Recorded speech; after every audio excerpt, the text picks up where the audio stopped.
if we've been talking about cardiac biomarkers, we have literally spoken about their importance. Do you understand?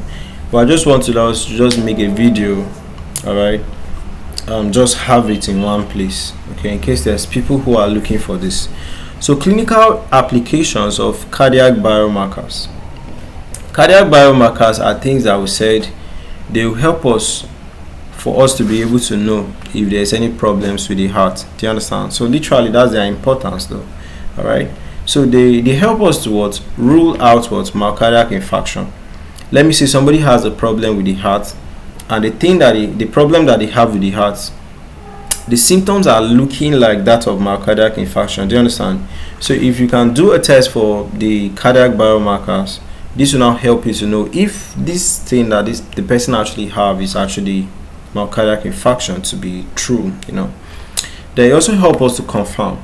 So sometimes maybe you are suspecting for myocardial infarction, and once you do the cardiac biomarkers, it can now help you confirm. All right, it helps you to reassess reinfarction. Right, so maybe a patient has an issue with the heart.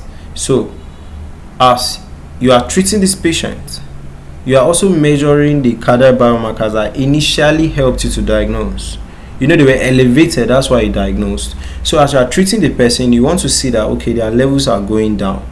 So if you are treating the person, the levels were initially going down, then later on it was rising. You now help you know that, okay, this patient has the possibility of having this same disease condition again.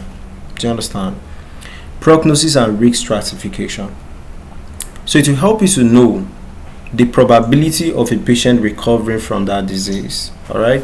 So if I'm treating the patient and the cardiac biomarkers, they are still rising up, I'll know that this patient is not responding to treatment. You understand? But if I'm treating the patient, as I'm treating, the cardiac biomarkers are relatively going down, I know that, okay, I'm progressing. You understand? So that's also it for the clinical applications, right? It's what we spoke about in the course of the lecture when we were talking about each cardiac biomarker. We spoke about their functions, right?